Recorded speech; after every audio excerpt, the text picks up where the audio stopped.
Hello, good evening, everyone, and welcome to actually the first in-person ICTS Distinguished Lecture after the pandemic. The ICTS Distinguished Lectures are a special set of lectures that we have here for a very eminent scientists to share their insights, their ideas to the larger community, and they have been on a variety of topics in mathematics, physics, computer science, and so on, delivered by a very illustrious set of people. I think the last one we had was probably in a virtual one by Giorgio Parisi. And shortly after he received the Nobel Prize, that was an online one. But before that, we've had many distinguished speakers in this list. I think Ashok was probably the first in this series, if I'm not mistaken. In any case, it's a great pleasure that we have Professor Swapan Chattopadhyay giving this lecture, but I will leave it to Professor Vivek Datar to introduce the speaker and chair the session. Yeah, this is where he came from. He did his initial schooling in Darjeeling, I was told. And then halfway, I think, in his schooling, he moved, his parents moved to Kolkata, which is, of course, a much more crowded place than Darjeeling. Darjeeling, as you can see, is one of the views of Kanchenjunga. And anyway, so he did his BSc at Kolkata, at that time, Calcutta University. He's also, at that time, I think he was a recipient of one of these NSTS scholarships, which sort of promoted the study of basic sciences. Then he did his MSc at IIT Kharagpur, did a PhD at Berkeley. Of course, not before he spent 2 years, I think, with Jeffrey Chew, dabbling in particle theory, the bootstrap model, this matrix and all that. And but then went on to become a very distinguished accelerator physicist. So he initially worked at CERN on stochastic beam cooling of the antiproton for the PP bar collider, and then has worked on several areas. I mean, he's almost spanned all of accelerator physics, FELs, then I think the spallation neutron source and all kinds of accelerators. And today he will speak about the a new idea for cooling beams very rapidly, which will help in various things with short-lived particles and their acceleration. It's my pleasure to welcome Professor Chattopadhyay. I didn't mention a few things which he is now. I think he's at Stanford, adjunct professor, and also at Lawrence Berkeley. Thank you. Don't fall. I don't need that. I have my thing. Yeah. Thank you. Thank you. Thank you, Vivek. Thank you, Rajesh. Thank you. So, yeah. So the title of this talk is Maxwell's Demon, because optical. I said that just to get your attention, of course, but the technical name should be optical stochastic cooling. But that is also not very transparent. So let me clarify what I mean by this. It's actually a technique to use a relativistic charged particle, and you use its own radiation when it radiates in the magnetic field, and put that radiation back onto the charged particle to create a self-interaction. And that will tend to damp any oscillations of the particle over time. Ultimately, you make the electron crawl like an ant. And these are not electrons in atoms. These are not electrons trapped in quantum dots. These are free electrons in space, simply guided and confined by a magnetic field. So it's kind of a macroscopic trap, like a storage ring. And you have a bunch of hot electrons or hot charged particles, and you want to cool it by introducing a self-interaction through its own radiation. So that's the, okay, now you'll see how it works, okay? So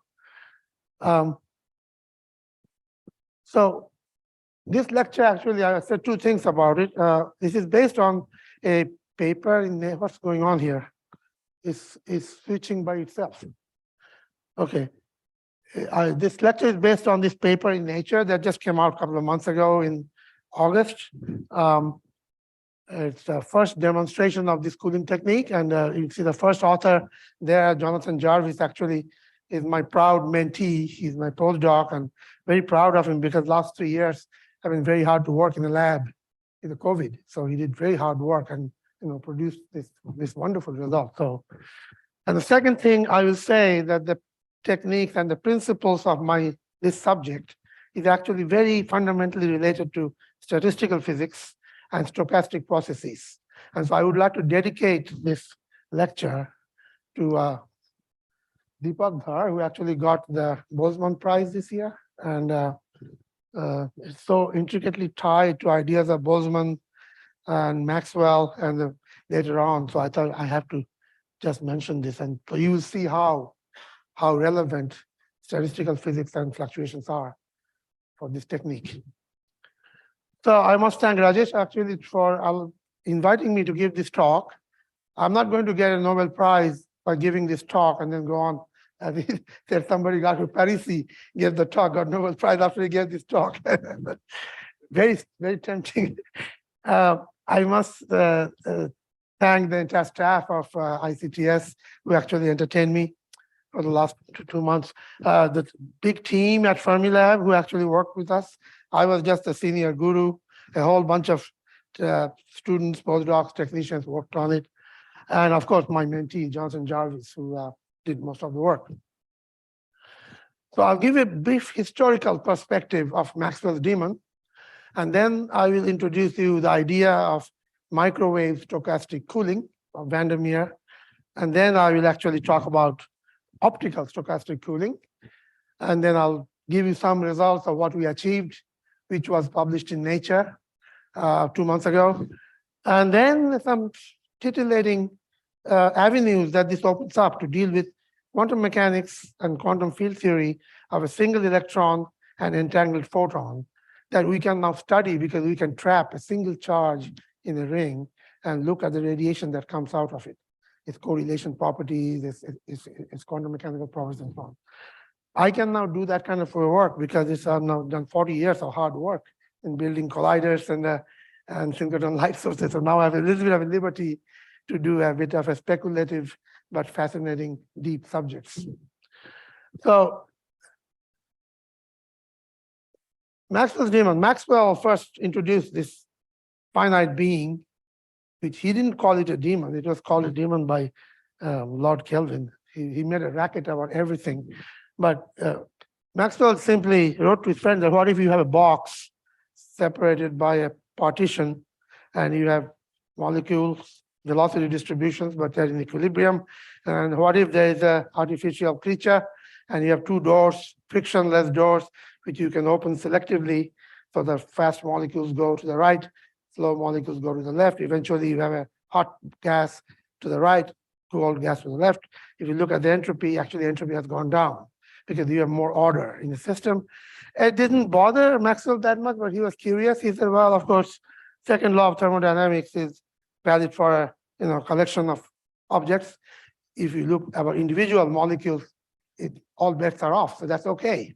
But it really angered Lord Kelvin, and he just said, this is a demon. This is a demon Maxwell invented, the Maxwell's demon. It must be, that demon must be exercised.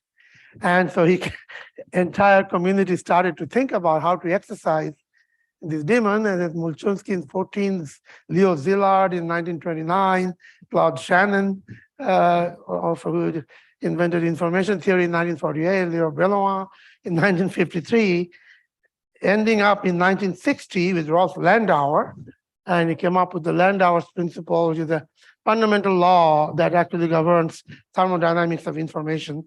He's no more with us, but along with him, there was Charlie Bennett.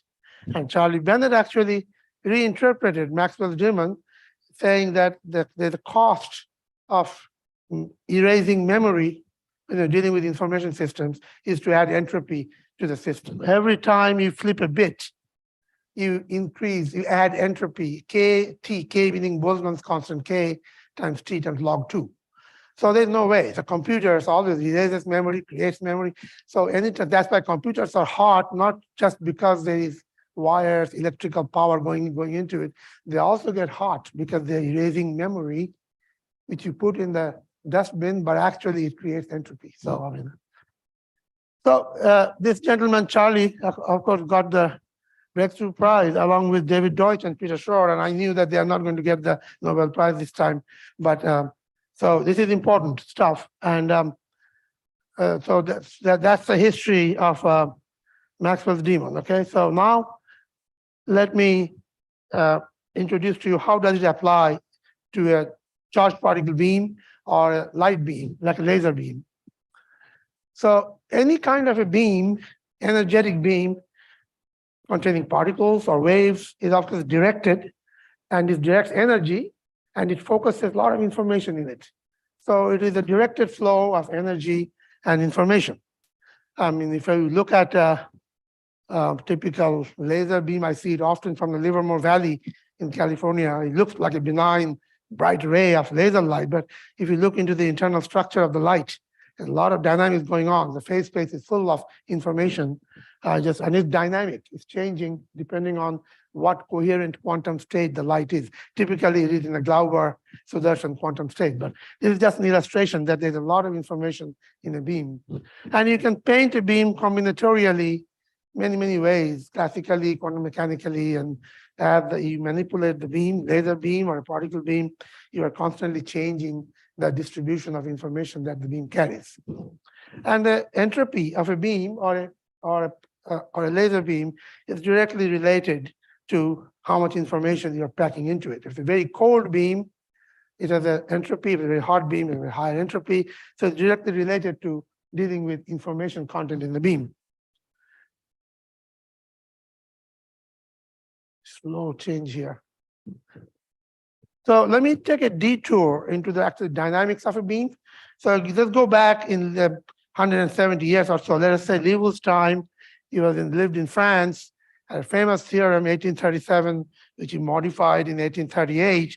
And he looked at systems as fluids in phase space. Nothing much happens. It's a smooth flow, maybe little deformations.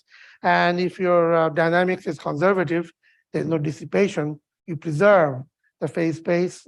Or mathematically, if you look at the measure around a point in phase space, that measure set does not change with time. The DDT of the set of measure point is 0. And so you can do continuity equations and things like that to do phase space dynamics. So that's one norm. Now, go fast forward 50 years to Mr. Poincaré in France. He looked at dynamical systems, beams and everything classically, but he looked at them as very interesting geometrical and topological structures, singularities and fixed points, elliptic fixed points, hyperbolic fixed points, Lorentz attractors, and so on and so forth, which had to do with the fact that individual particles or oscillators have their own topological structure in the phase space, which can show up in their fluctuations. Now, fast forward 100 years, Mr. Vandermeer, who was actually an engineer in Philips. And he was a physicist, but he was also an electrical engineer, like Dirac. And he believed that all these theorems and stuff, Liouville's theorem and all of that, but he believed if he can observe something, he can also control that thing. So that's an engineering principle. If you have a way of observing something, you can do reciprocity theorem and you can also control it.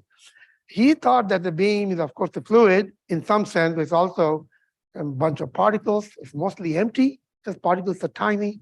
So if it's very hot, you should be able to compress it. And how do you do it? And his motivation, of course, was slightly different. And I'll tell you why he was so turned on by this prospect. So he said you want to turn fluctuations in a particle beam and create a Maxwell's demon that will actually put, hot particles, bringing back into cold regions and so on. I'll just quote you two writings which are very similar to this.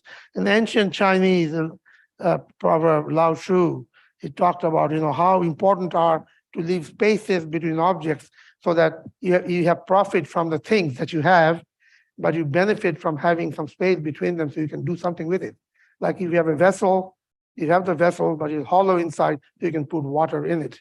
You have a wheel that goes around. In the center, there's a spoke. It's hollow, so you can support the spokes, and it can roll. It can go. That's what he said. And stochastic cooling is exactly that. You have a particle, so you can measure it. That means you can also put it at a place where there is no particle. a continuous system would not allow you to do it. You need fluctuations to be able to do it. And second, if you are going to take advantage of interactions, if you're clever, you would do a system so that you only need to know your nearest neighbor. And then you know the gossip of the entire village, because everybody talks to each other. And this was written in a Sanskrit, is it from the Avatamsaka Sutra? In the Garden of Indra shine a million pearls. Each pearl, by reflecting its neighbor, reflects the infinity of all the others. So all you need to know is to talk to your neighbor, you know the whole story of the village, or look at the person next to you, and you'll get that thing. These two are used in this cooling technique, and I'll show you how that's done. Okay, so there's a lag because of the Zoom and all this business, electronic lag. So if you look at a discrete distribution of particles, of course, these are kind of delta function-like thing in velocity and position. It's called Klimantovich distribution function. A large number of particles, 10 to the 23, let us say Avogadro's number. You average over that, you get a smooth distribution. One particle distribution that says how many particles are there between R and R plus dr and V plus dV. But if you subtract the actual distribution, you get a fluctuation from the actual distribution, which is actually very important for us for this job. So Vandermeer was very excited because there was this possibility of colliding matter and antimatter to discover W, to find W and Z, I call it Z here, I call it Z in America, bosons, because they were predicted by the electroweak unification theory. Problem is matter, you can create, it exists in nature, but antimatter you have to create by taking the beam of matter and the target, and the hot antimatter cloud comes out. And you will have to cool them in a ring so that in a time you can collide them between matter and antimatter to get proper probability of collisions to get the data that you want to have. How do you do that? And so this was his motivation. And he actually invented this business that in a ring, you have a whole bunch of particles going around. It's like a three-dimensional classical oscillator. They're trapped, so they're oscillating vertically, horizontally, longitudinally. And you want to get a signal from a particle beam that measures their oscillation amplitude somehow. And so if you could have a microwave pickup, high frequency, let's say 2 gigahertz, 4 gigahertz, 8 gigahertz, then you can actually get a sample. You can actually look at a slice of this beam, and you know whether it is up or down, and you know exactly how these are distributed. And then you make sure you transfer this information without diluting it to a place where you can correct it, which is this kicker here. So you make sure you delicately transfer it. That's crazy. Very slow. It is lag in this. Just hang on a little bit. It's changed too many slides for me. Okay, so just go. Right. So when you measure this with you see a slide and you correct all of them, and then you make sure that when you get back the same particles at the source again, you put all the mixings in there, kinematic phase mixing. So because you are not really able to see single particles, so you are doing a lump of particles, you correct them, but there are still errors inside. They'll reappear when you see them next time if you let them mix all the way. So when they come around the next time, okay, they are not quite corrected, and there's slight variations again, and you keep on doing it again and again and again, and over time you actually have damped the particle beam. So your ability to resolve the particles, which means the bandwidth of the pickup system, 8 gigahertz would do better than 2 gigahertz, 16 gigahertz would do better than 24 gigahertz. So that determines how quickly you can cool this particle beam. So in a sense, if I draw a diagram for you, what you are doing, you're artificially introducing a force between two particles. It's a I and J, and you sample it here, delta function like sampling, and you correct it here, and there is a propagator or a interaction that you are creating artificially that is given by the current of one particle, current of the other particle at the corrector, and then the propagator that actually propagates the interaction that you are putting in. Pictorially, you can simply look at it as the two individual particles come, interaction will scatter them. So normally, if you don't do it carefully, you blow up the beam. It will be simple scattering like a diffusion. But you are also introducing a self-interaction in the beam. So that part will actually cool the beam. And if you're careful, you optimize the self-interaction against the diffusion so that overall you get a slow cooling. And if you take away the self-interaction term from the dynamics, I wrote in action angle variables because oscillators are much more easily described classically by action and angle. If you take away the self-interaction, then the dynamic is completely symplectic, it's phase preserving and everything for an individual particle. So that is the trick, okay? And this is what got him the Nobel Prize. I got to work with him after my PhD. So yeah, they're very slow.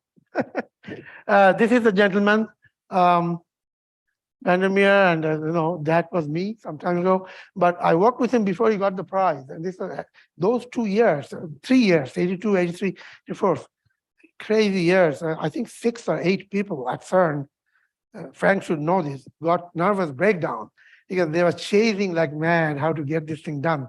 So they got to see W and Z. It's a fantastic experience for me. So he does this, and we learned a lesson from it that you can actually do it if you have sufficient bandwidth.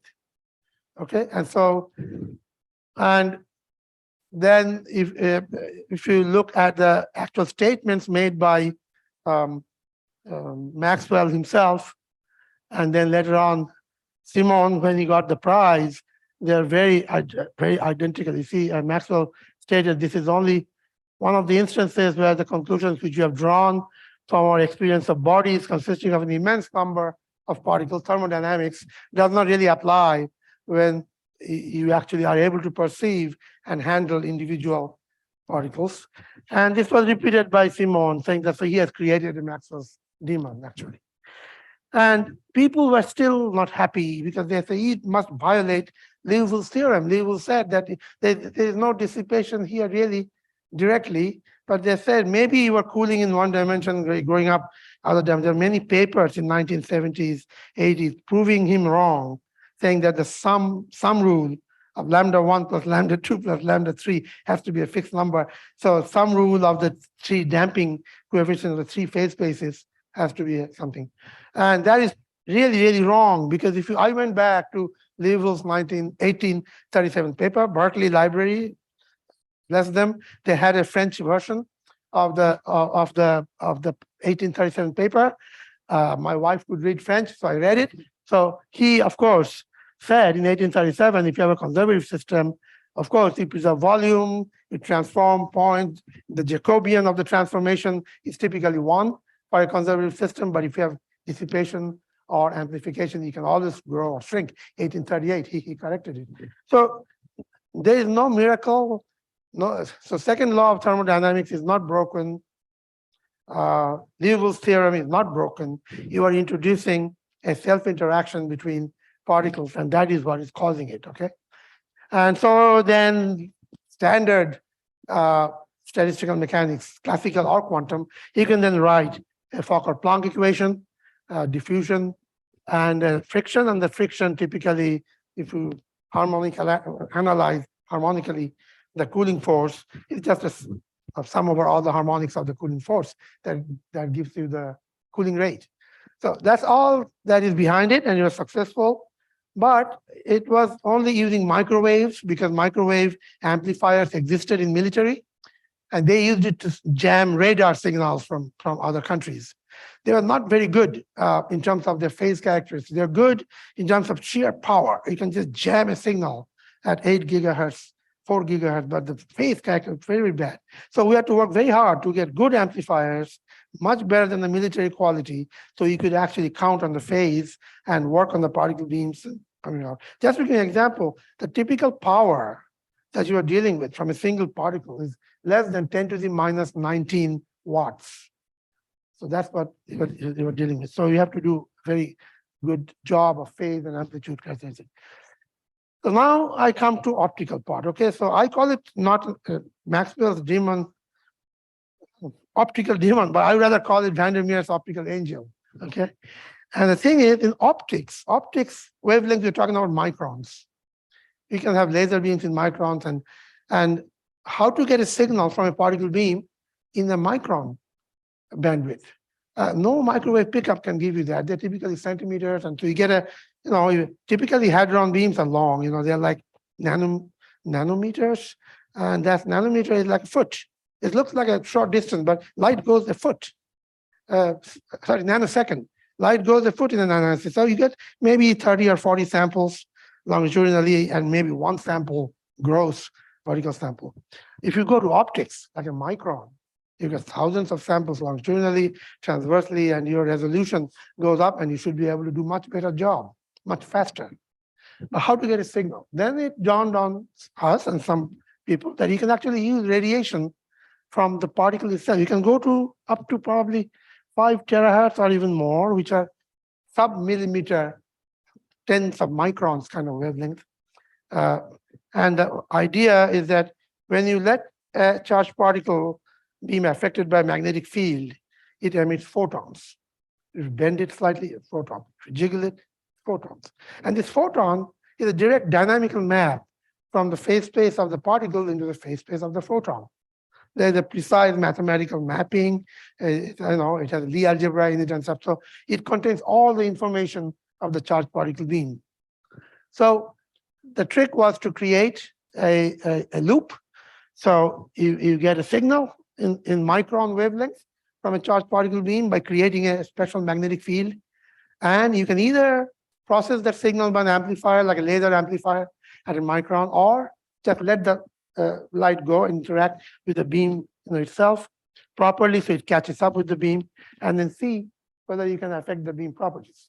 Our goal was normally when you have a particle being accelerated, it emits radiation, so it damps anyway. So it damps its oscillation by simply by the fact that the synchrotron radiation is a damping mechanism. If we do the self-interaction, it should be much faster than nature's damping. So, and that's what we have achieved. We have achieved 30 or 40 times faster damping of a charged particle beyond its natural synchrotron radiation damping. So how to implement this? You implement this by actually putting a proper undulator. Let me just tell you a little bit about synchrotron radiation. If you just gently bend a beam of a relativistic gamma factor, you give a searchlight that comes out, cone of 1 over gamma, and it goes around like this, like a searchlight. If you wiggle the beam somewhat, you get a slightly different distribution, slightly broader cone of light. And if you really gently undulate the beam, you get sharp lines. That's called undulator line. So these are all exploited by photon science people who actually deal with them. So to implement it in the laboratory, you actually just very cleverly design a nonlinear magnetic map from the charged particle. You can precisely say where the particle is going and where the light is going, and you make sure that it matches. And as I said, that if you do it carefully, you have no reason not to know this particular map that transfers phase space information, classical phase space information from a charged particle into the photon beam. So emitted photons carry dynamical information about the particle's phase space, and we should be able to do this using light as this technique. And here I just give you a little simulation how actually it works. You actually let this radiation go, a wave packet goes, you manipulate it by nonlinear magnetic element, you let the light go. You can either manipulate the optics by amplifier or all kinds of optical nonlinear elements, and you bring them together, and you see the energy exchange between the particle and the light, depending on whether you're in phase or not. It gains energy or it loses energy. You damp it or you grow it up, you damp it or you blow it up, and so on. And if you look at the dynamics carefully of a three-dimensional oscillator in this kind of a nonlinear force, you'd see that at the core, if you take one transverse dimension and one longitudinal dimension, when you are cooling the core, you are creating two unstable Lorentz attractors.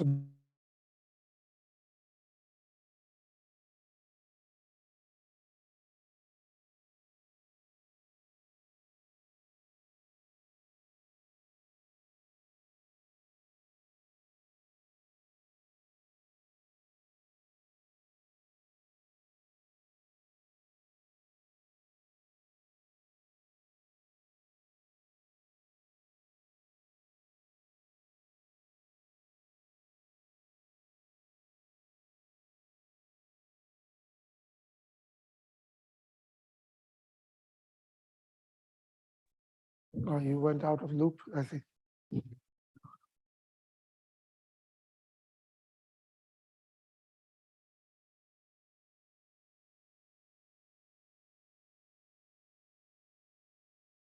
Oh, that's a yeah. Oh, that was the Wi-Fi. Is it faster if I do it this way here than this? Let me just see this. It's very slow. Why is it such a delay? You know? Okay, this is faster. Okay. Anyway, so now understanding all of that, simulating it. Now we had a little toy ring at Fermilab, and this is a little ring about 40 meters in circumference. We had a little photoelectron injector, little superconducting linear accelerator that can inject a 100 MeV electron beam into the ring and store it. And we actually stored that beam. And we wanted to do two types of experiments. First one was simply to demonstrate that we can do this. This is the ring. This is a very cute little ring with lots of space to put experimental apparatus. So you can do this experiment. And people have tried to do this experiment before, but they have not succeeded. And so first thing was to actually demonstrate that taking radiation from a charged particle beam, you can actually cool the beam. And second one was, if you could cool a beam, then can you go to the limit of a single electron cooled and simply going around in a ring trapped and look at the radiation photon that comes out of a single electron and a single photon. Electron alpha is very small, 1/137, so the radiation have very special properties, and I'll tell you what that is.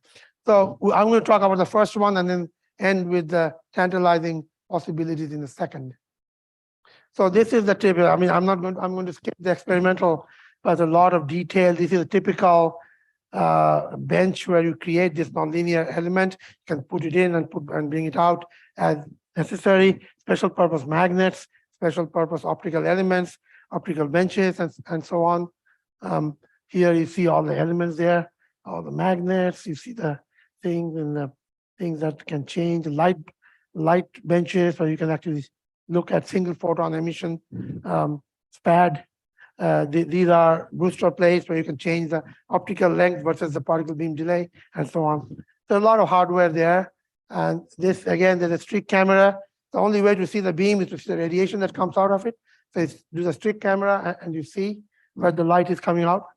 And so we did all this. And the challenging part of this is that we are talking about micron, and micron is 3 femtoseconds.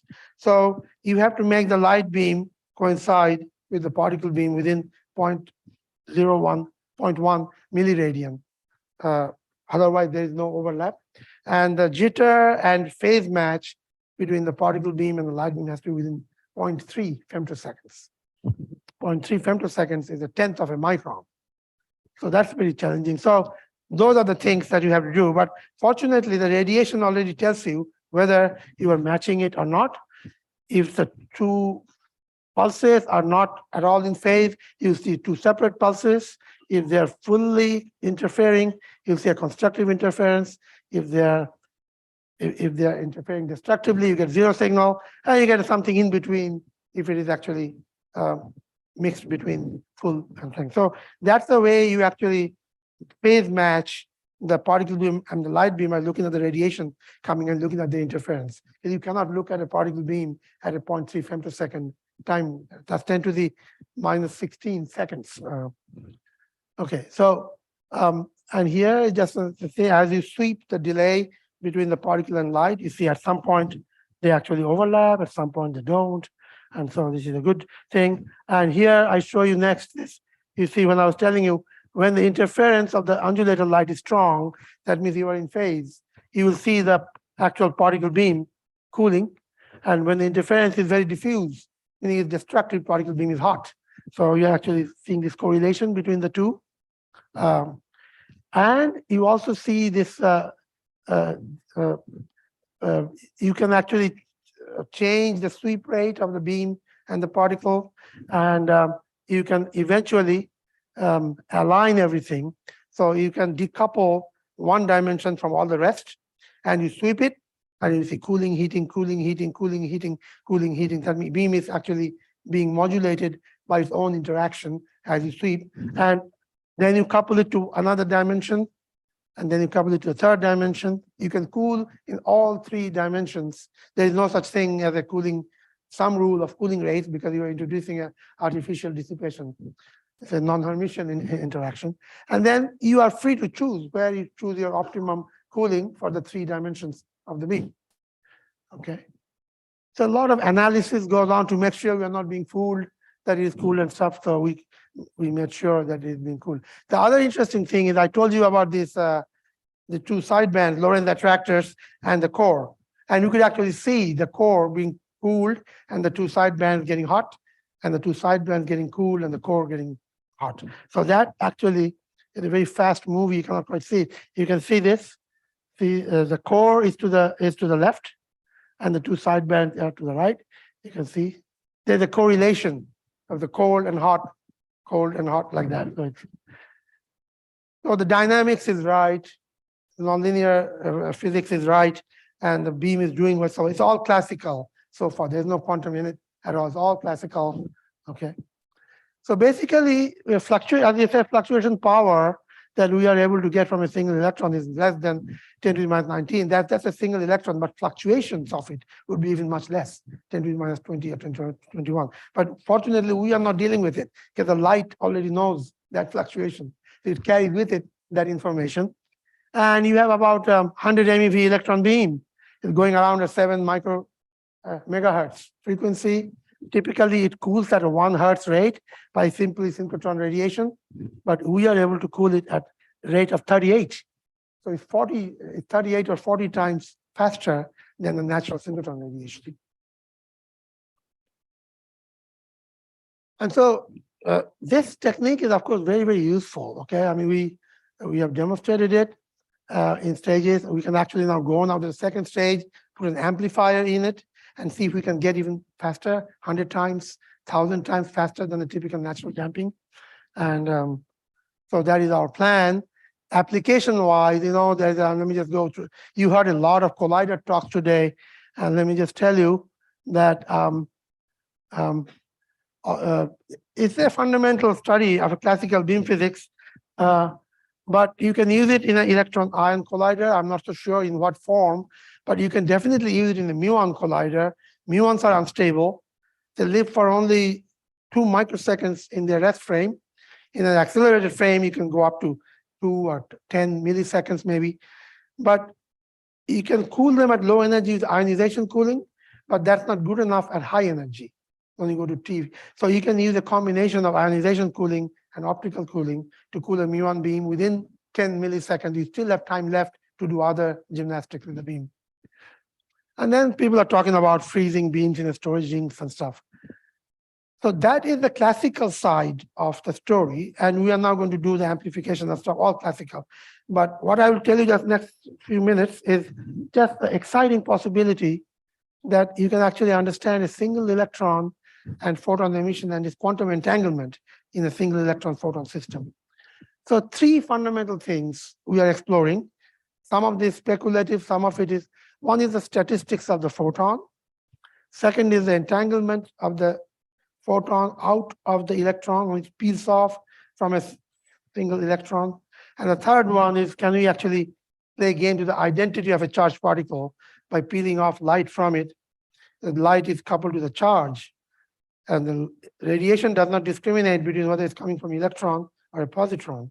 So if you can somehow think of an experiment quantum mechanically, thought experiment, by swapping, so you can exchange charge exchange between the two. So electron becomes a positron, positron becomes an electron. It's called a Cheshire cat experiment. How would you know that you have done it? Unless you have a tagging that can tag an electron by some other, like a spin or something. So I'll tell you about that. Let me just say about the statistics first, because it's easy. So first of all, we actually had a large number of electrons, and the storing over time, you drop off slowly by colliding with molecules with a wall. Then you count them 10, 9, 8, 7, 6, 5, 4, 3. As soon as that comes to that, you grow up the potential well of the RF cavity. So it captures the single electron that is left. And a single electron stays in the storage ring for about 5 to 6 minutes. Now, 5 to 6 minutes for an experimentalist in an infinite amount of time. We can do a lot of stuff with it. So imagine a single electron staying in the ring for 5 to 6 minutes and emitting light. Okay, so this is a single electron image. You see the charge current falling off until you have a single electron there. And now the question is, single electron going around the ring, and alpha is a very small number, 1/137. So you only see a photon every 100 or 150 turns. And you do not know which turn you will see the photon. So let's say you see it on the 39th turn. What's happening in the remaining turns? What do you see? So if I tell you there's an electron going around and I'm standing here, I cannot tell you anything about what you will see when. When you will see the photon, I'm going to give you statistics. If you take a large sample of time, you will see so many photons or something. When you don't see the photon, do you see any electric field, for example? So theoretically, you can consider a density matrix of the electron and the photons. You trace out the electrons, so you don't care about the electrons. Just look at the radiation. That gives you the density matrix of the photon. Then you trace out the photons, and you try to create a correlation of the electric field at 2 points. And can you measure that experimentally? Although you do not see a photon, is there an electric field correlation left? The answer, we don't know the answer to that yet. Experimentally, you can actually try to look at it. When you look at all light experimental photon detectors, they're all photon detectors. They are not electric field detectors or magnetic detectors. So we have to find a field detector to count this thing. That's the statistics, but let me tell you, there are 3 types of light statistics. It's characterized by a Fano factor. If the certain length of time, you look at the variation of the number of photons divided by the average number of photons, that's called the Fano factor. If it is 1, it's Poissonian light, it's very common. Lasers are, radioactive decays are. If it's super Poissonian, if it's bigger than 1, it's thermal light from the sun, or any classical fluctuations of intensity, incandescent lamp fluctuating, or incoherent radiation from a particle beam. If it's less than 1, it's very unusual light. Non-classical, you have to. So nobody knows the actual quantum classification of light from a single electron when you want to look at the electron and the light simultaneously. If you don't care about the electron, then of course the light is in a Glauber-Sudarshan state, coherent state. But when you look at the electron and the light, that's the statistic we want to do. So that's a statistical study of light emission from a single photon. And of course, QED, of course, has all kinds of complications. If there's a big recoil, then you have to consider the electron relativistically and the photon relativistically and quantum mechanically. But you can probably take the magnetic field that's bending the charged particle classically. If the recoil is small, then you can probably treat it like Glauber-Sudarshan model. But we are in a domain where we are actually not even sure whether this Glauber's model will be true if you can tag the electron. So typically you expect a variation of average number, which is quantum, and average number squared over m being the number of optical modes. And so this study nobody has done. Quantum optics is a very developed field for atomic systems, lasers, atomic physics, electrons jumping back and forth between quantum levels or a quantum dot, but a free electron in macroscopic space. Quantum optics is very primitive. Okay, then the question is that if you get only a sample of 50 electrons, 100 electrons, you probably get only 1 photon out of it. And what is the nature of the electric field as a function of time? You cannot tell. It's fluctuating all over. So you need to understand this topic. Second topic is this Feynman vertex. We just draw it like a point vertex, right? And it's very good to use it as a point interaction and use it in Feynman diagrams to calculate cross sections. That's all good and true, but actually there's a certain time scale associated with an electron emitting a photon. The photon, so inside there's virtual Weizsäcker-Williams quanta, kind of semi-quantum mechanically, and you are trying to peel off by jerking the electron magnetically. You're trying to peel off that light, and light comes out, not becomes virtual, now it becomes real. Okay, so what's going on here inside this? But there's a lot of correlations between the electron and the photon. Let me just draw it in a little bit. So here you had a classical quantum mechanical electron, Dirac or Schrodinger, however you want to describe it, depending on its relativistic strength. And here you have radiation going out, and again a free electron. Okay, but in between, when the photon is trying to peel off from the electron, you have actually an entangled state. And mathematically, you can describe it by a bi-partite wave function. So we want to understand, we want to catch the electron in the act of emitting light. Okay? And that's very small time scale. If you create a time scale using electron charge, speed of light, Planck's constant, and so on, it's a very, very small time scale. It's impossible to actually do it by any experimental technique. But we have ways of doing this. So if you look at it now, I tell you that why it is important is that as we try to understand quantum mechanics better, it seems that the identity of an object or a particle is quite not as absolute as we thought it is. You may have a particle and an attribute like spin or charge or something, but in certain conditions, you can actually separate its attribute from the charge or the particle at a certain position, like a Cheshire cat. A cat, you look at it long enough, it starts to disappear from the tail and reappears there, it leaves its grin over here. So you may be able to do these kinds of experiments. If you imagine, and this is actually a most recent, experiment, very speculative, but quite possible. Imagine two cats with a red and a green grin, and you can create a quantum mechanical interference pattern, thought experiment, but then it was done by Chinese team to prove it right. Separate the actual cat from his grin, and then you interchange the grins, and you end up having a cat with a green grin here, the red grin there, a cat with a red, green grin here. Now, imagine two particles, electron and positron, right? Both have virtual quanta around them. Both can radiate, right? So let me call one red and one green, and let me attribute some other tagging quantity, maybe spin. Spin is not a good number because spin is connected to charge, it's connected to internal, spin may not be preserved. Let's say any quantity that you can tag. So you tag this with a down arrow and tag the positron with the up arrow. And the charge is red and green, meaning positive and negative. And in this process of peeling off the charge, you can create an entangled state between these two photon clouds. And over time, you swap them. And here you end up with an electron, but with a charge of a positron, and a positron, the charge of an electron. Okay. So, but in order to even get there, you really have to understand the dynamics of how does an electron peel off the radiation from it in a very, very short time scale. That is the quantum entanglement and disentanglement process. I don't know whether we'll succeed in doing this, but there's a lot of work being done. I mean, I can give you 3 references.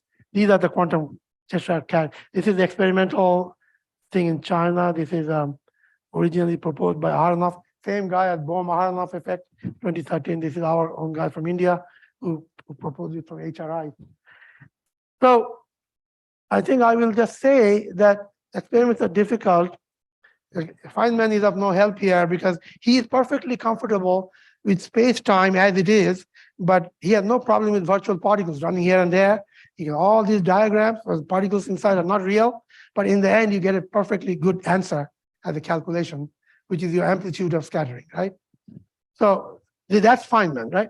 We are talking about real particles, but maybe in the process of emitting a photon, it's creating a trajectory-like thing that you think is the real space-time trajectory of the particle, but actually deep down there's entanglement going on. So maybe it's some kind of a soft photon emission or so on.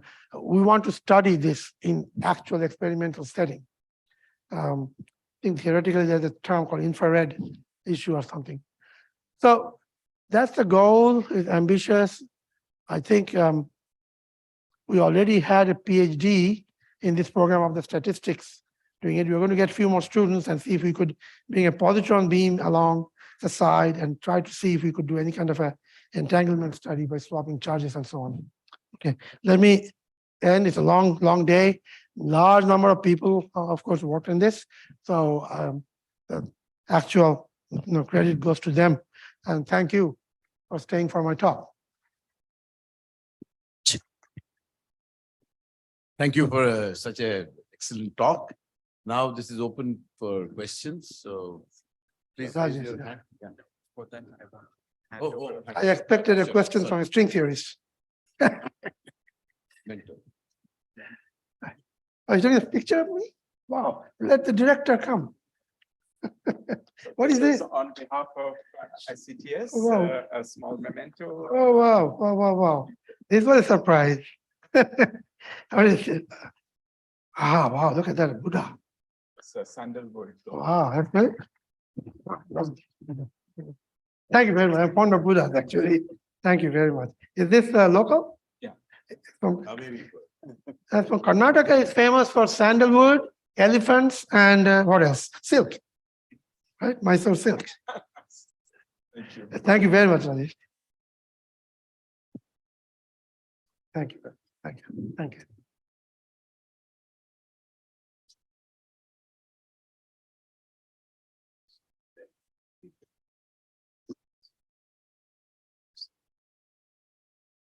Who's raising hand?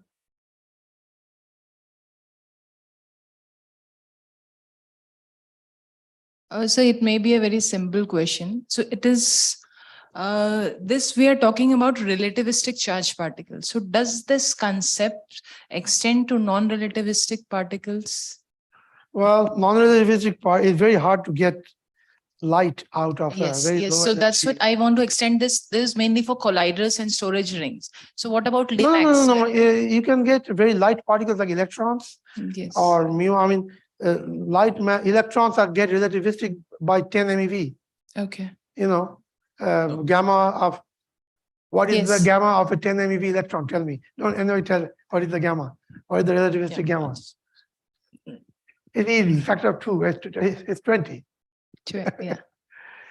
So that's pretty high already. Yeah. So you can get some amount of radiation from even a 10 MeV electron if you have a very small ring and you go around, you can get radiation from it. But then if we are extending only to the radiation, when we are talking about the field interaction, because field interaction definitely will be at the for non-relativistic charged particles also.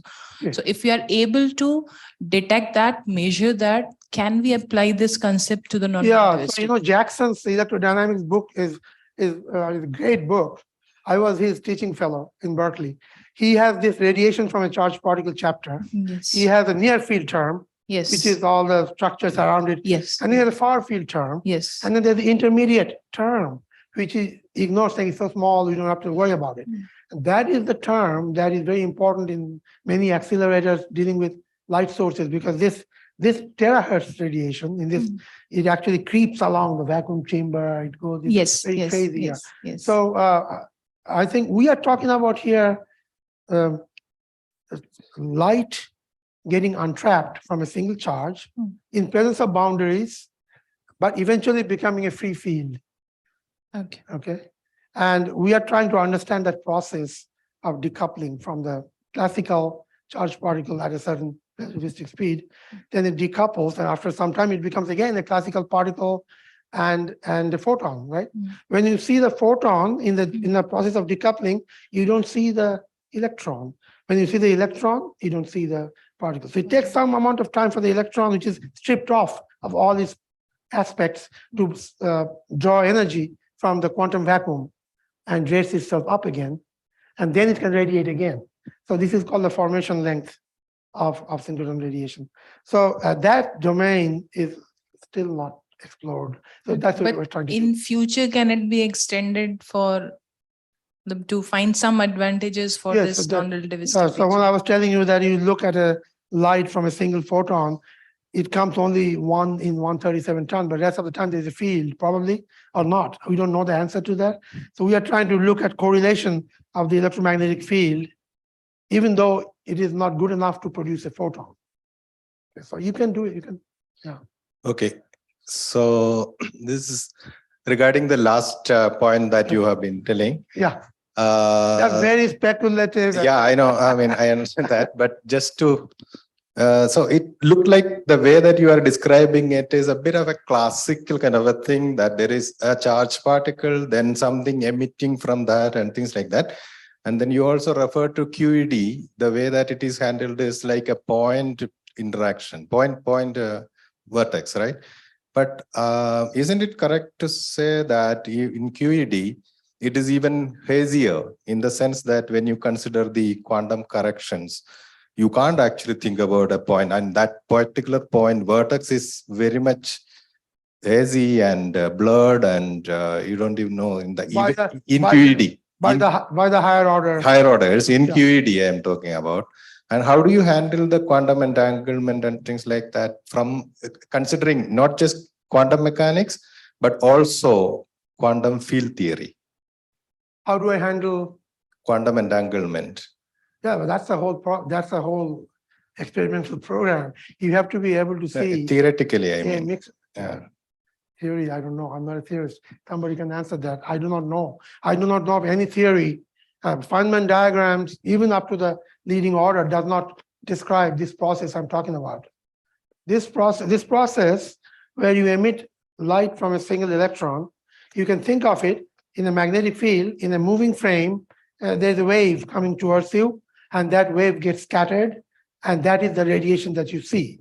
That's one way of interpreting how does a charged particle emit radiation. In a magnetic field, even though magnetic field is static, but in the frame of the electron, if you go with the electron, you are actually seeing a wave, some kind of a wave coming at you, not a plane wave. And that wave has the right to scatter off. And what all you are seeing is a scattered off external wave out of the electron. That does not solve this problem because there's more to it than just that scattering. In particular, that's the incoherent scattering of light from the electron. But when you look at the actual radiation from a single charge, the Glauber description of the photon field is very coherent. It is not incoherent. So I mean, there's a lot of issues in the description of that. Okay. We should team up with a theoretical physicists, string theorists, and all kinds of people to understand it at the level. We are simply going for the raw experimental things, and can we actually pin down the electron and catch it when it's emitting the electron in a very short time scale by correlation methods. Okay, Professor Ellis. Yeah, Hi, John. So could you go back to the previous slide, please? Chandrasekhar. Back again. I think, yeah, were you talking about Feynman? Oh. This? No, you have to go forward, I'm sorry. Oh, sorry, you were talking about, okay, hold on. Oh, I know which slide. Let me go systematically. That no, that no, that no. Towards the end, you're not sure what you're going back with. Last one. The second last one. Okay, hold on. You skipped that. Just before the end. Next. Yes, Yeah, yes. So These are very I was kind of shocked when you say QED a la Feynman is inadequate. I mean, quantum electrodynamics is it, right? That is the quantum field theory.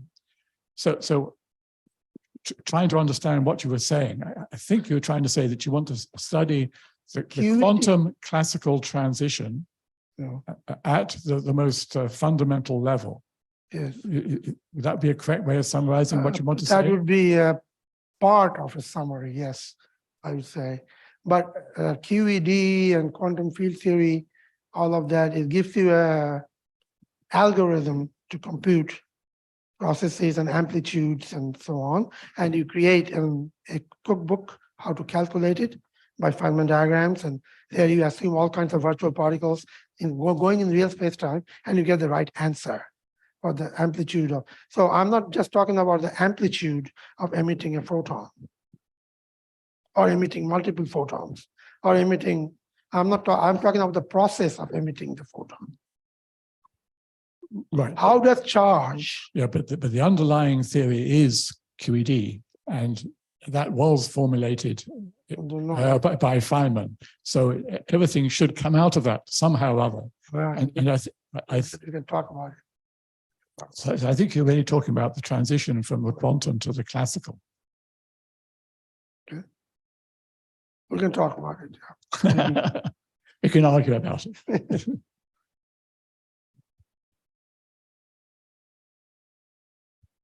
So if I understand what you're saying, right, you're basically saying I have this electron, and of course, it's not like the electron only emits a photon after 137 oscillations. Something like that, yeah. There's a continuous emission of a radiating field from the electron, and that's just time evolution, right? And but the point is, you're correct that the amplitude doesn't become big until the 137 whatever. And it gets into a photon. Exactly. So what you're saying is that you actually want to track the building of the electric field in this way. And what you're, I think, trying to say is basically that when we normally do Feynman diagrams, we take some asymptotic limit, which is essentially you're waiting long enough that you're far away from the interaction. And so you're saying that the process of building up the perturbation is somehow not captured by Feynman's techniques. That's exactly right. Okay. Exactly right. And if there is a field building up, how can we measure that field experimentally? Because if you take an infrared photon, the field is still pretty strong. If you look at how come we come up? I think he found common ground between what you were saying and what I was saying. I learned a lot from that young man. Swapan, I am just extending Kumud's question. Like in accelerator, we often, seemingly try to violate or cheat Liouville's theorem, right? And that becomes a big thing, right? So when what he was asking about extending it to the non-relativistic particles, like in the Spellian neutron source, when you try to inject H- beam to accumulate a ring, you put a carbon foil, try to seemingly cheat it.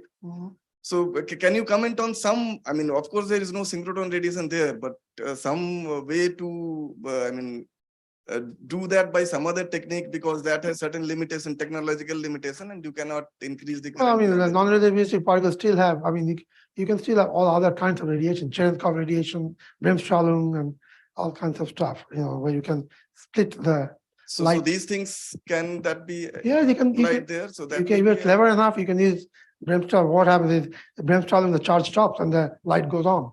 Yeah. It's a slippage between the light. Similarly with your Cherenkov radiation. The same physics. So that will have big implication for. You should think about it and talk. I cannot just top of my head tell you the answer to that. The same physics, though. Same physics. Yes. Yes. You want to say something? Okay. Any more questions? Huh?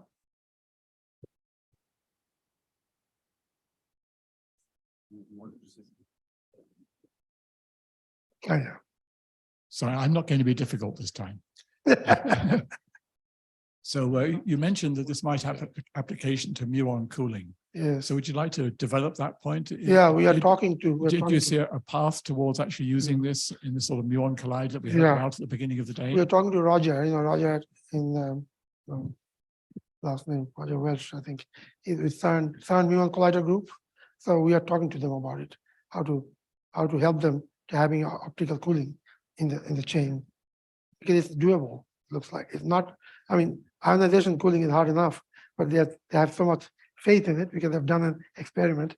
So now we have done the optical cooling. So the combination of the two should help a muon collider. Because the snag that I see is that Bremsstrahlung from a muon is much less than that from an electron. So how do you sort of generate the effect at a large enough rate that it can be useful? All we have to put numbers in there. Yeah. I'll do a detailed calculation about that. Yeah. So, I mean, I proposed this to Simon van der Meer in 1992 when he was still living, and he said you'll never be able to do this because photons just come so rarely. It will add a lot of noise, discrete noise. So your signal will be drowned by the noise from single photons. His alpha is too small, blah, blah, blah. So he was not believing it. We have been going at it now for over 30 years. And now we think we can do it. So, but it has to be worked out in a real hardware sense, how to put it into the collider scenario, at what stage you want to do it, and so on and so forth. Yes. Okay. So if there are no questions, let's thank the speaker. Thank you.